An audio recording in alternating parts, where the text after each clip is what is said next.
Díaz-Canel acaba de claudicar y entregar la revolución en bandeja de plata.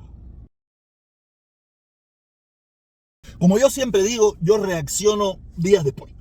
Sí, porque a mí me gusta escuchar, ver, oír, para después yo, a partir de todo lo que escucho, sacar mis propias conclusiones y dar mi opinión. Y de verdad, déjame explicarle de qué estoy hablando. Estoy hablando de la entrevista que dio Díaz-Canel. ¿Es una entrevista? ¿O fue un monólogo? Yo pienso más que fue un monólogo. La periodista estaba ahí solamente para aparentar que se estaba haciendo una entrevista, pero eso era un monólogo donde Díaz-Canel decía a la luz pública que Cuba no.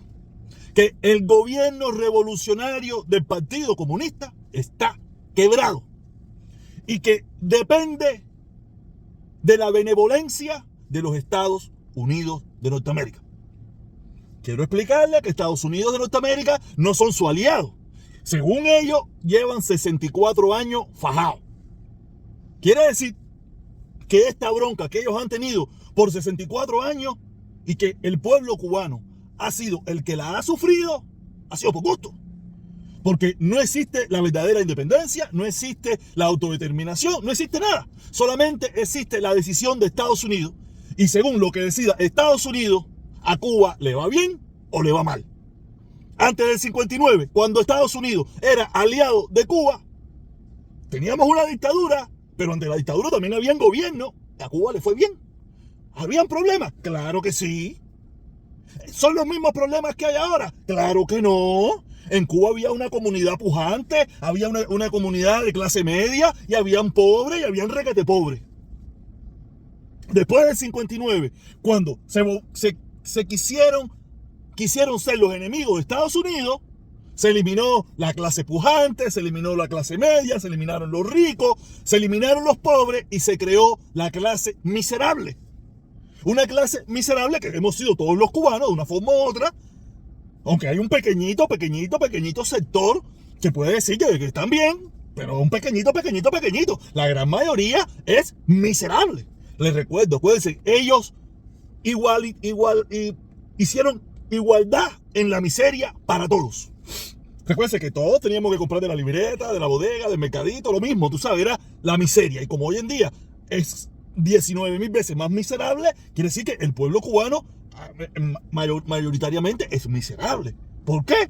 Porque se hicieron enemigos de los Estados Unidos. Eso lo acaba de plantear Díaz-Canel en su entrevista. Yo les recomiendo a todas las personas que lo escuchen, porque ha sido la claudicación. Yo me imagino que hoy en día ellos deben estar diciendo, la cagamos. O lo hicieron con toda la intención del mundo. Aquí hay dos lecturas. O la cagaron de tal manera pensando de que eran los tiempos donde ellos podían pararse a decir cualquier disparate o decir lo que quisieran y nadie lo iba a cuestionar. O nos están diciendo que están esperando. Te estoy diciendo que nosotros estamos jodidos, lo que no puedo hacer nada, por esto y por esto, por factores y no sé qué más, pero estamos quebrados, lo digo literalmente. Que no pueden hacer nada y que la industria, el transporte, la electricidad, esto, lo otro, está quebrado. 64 años después de haber tenido todo el poder del mundo, todo el dinero del mundo, están quebrados. Y la única justificación que ellos dicen que están quebrados es por los Estados Unidos. Quiere decir, si usted analiza sus palabras, que los verdaderos dirigentes de Cuba, el verdadero poder en Cuba es el gobierno de los Estados Unidos.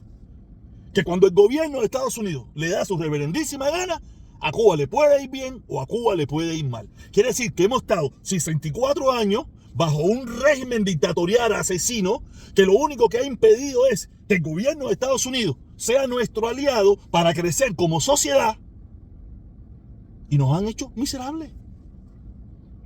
Porque cada rato a mí me ponen, no, que Cuba antes. Pero Cuba antes era un 20% de la población. Era un 15% de la población. O un 30% de la población la que vivía en diferentes niveles de pobreza. ¿Sabes? No todo ese 30% era miserable. No, había gente que estaba en la fea. Había gente que eran pobres. Mi abuela era pobre. Mi abuela estaba en ese nivel de pobreza. Vivía en un cuarto, rentaba en una cuartería, una verdadera cuartería. Tú sabes, ella se dedicaba a limpiar, a fregar, a lavar y todas esas cosas. Pero tenía su rentica, tenía su comidita, lo básico. No tenía lujo ninguno, tenía lo básico. Pero entre lo básico, le hago una pequeña anécdota en este video. Entre lo básico, mi mamá cuando nació, mi abuela le compró manilla de oro, cadena de oro, todas esas cosas de oro. Mi abuela tenía manillas de oro, una pila de cosas de oro. Que yo me recuerdo cuando el oro y la plata, mi familia se deshizo de ella.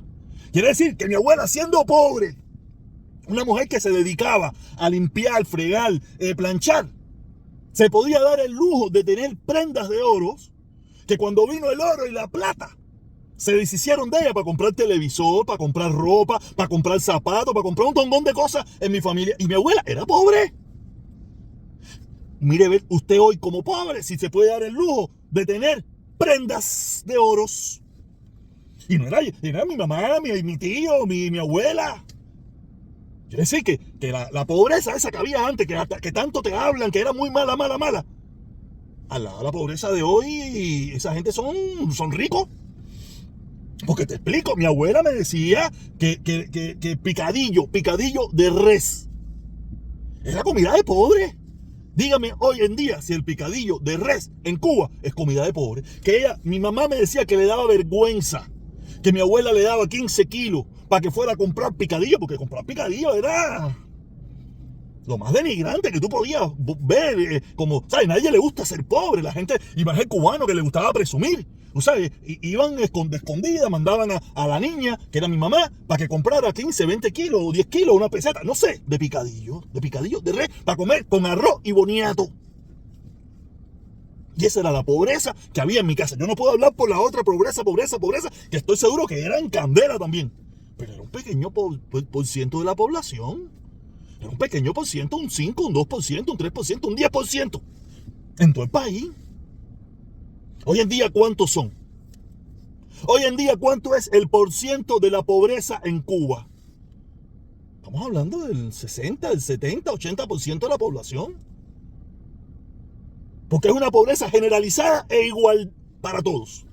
¿Cuántos videos no hemos visto aquí de las personas fajándose en bronca por un poquito de unos perritos, de 5 perritos, por un papelito, ¿no lo hemos visto? Así que lo que hizo Díaz-Canel fue la claudicación. Como le estaba diciendo, yo me imagino que hoy en día estarán diciendo, o cumplimos el cometido que era de decirle al mundo entero que nosotros somos un fracaso, que por favor vengan para acá y ayúdennos, porque aquí tenemos unos dirigentes que están por encima de nosotros, que no nos dan, no tenemos ni la oportunidad de hacer más nada. O Díaz-Canel en estos días lo van a votar de ahí. O a Díaz-Canel lo van a sacar. Se corre el comentario de que van a poner a este de los CDR, a uno de esos de los 5 héroes para presidente. Ese es el murmullo que hay, ese es el comentario que hay. O sea, de verdad, yo les recomiendo, se lo vuelvo y se lo repito, se lo recomiendo. Dispárese, se lo recomiendo. Está en YouTube, pero dispáreselo en velocidad. No se lo dispare, póngale la velocidad 1.5 o 2, ¿sabes? Porque si lo hace lento, se vuelve loco. Yo me lo disparo en velocidad porque es inverosímil. Los planteamientos que Díaz-Canel tuvo ahí, como si nosotros fuéramos bobos. Yo estoy consciente de que el pueblo cubano mayoritariamente no vio ese discurso. Nosotros que vivimos fuera de Cuba somos probablemente los que más hemos visto ese discurso. En Cuba la gran mayoría del pueblo cubano no lo vio porque no le interesa, saben que eso no resuelve ningún problema, saben que eso es un circo, que es una mentira, que no hay nada. Pero nosotros que estamos aquí afuera pendientes de todo lo que está pasando en Cuba, si lo chequeamos, lo analizamos, lo discutimos, con un victorino lo descuartizamos y nos damos cuenta de que el régimen cubano depende en un 100% de las decisiones que se toman en Estados Unidos por demócratas y republicanos. Cuando un presidente quiera tener cosas buenas hacia con ellos, van a estar un poquitico mejor. Cuando un presidente quiere estar cosas malas contra ellos, van a estar un poquito mal. Quiere decir que no hay independencia, no hay soberanía, no hay autodeterminación, no hay nada. Ellos son un estorbo. Vamos a analizarnos entonces. Si ustedes no pueden resolver nada porque las decisiones se toman en la Casa Blanca, vamos a analizarnos. O sea, yo digo esto, vamos a analizarnos, pero eso es por gusto. ¿Sabes? El gobierno norteamericano ni el pueblo norteamericano quiere analizar a Cuba con Estados Unidos ni nada por el estilo, pues, para que no se vaya a pensar que eso es real. Eso no es real, pero sería la solución. Ya que el gobierno de Estados Unidos tiene tanto poder sobre la isla de Cuba, Entonces, yo creo que los cubanos tendríamos que hacer manifestaciones para anexarnos, a ver si podemos convencer un poco de gente aquí para que nos acepten. Porque eso de soberanía, de autodeterminación y todos los don de disparate, eso que a ellos les encanta decir, es por gusto. Porque el Partido Comunista y sus dirigentes son un fracaso. Y no lo digo yo, lo dijo Canel.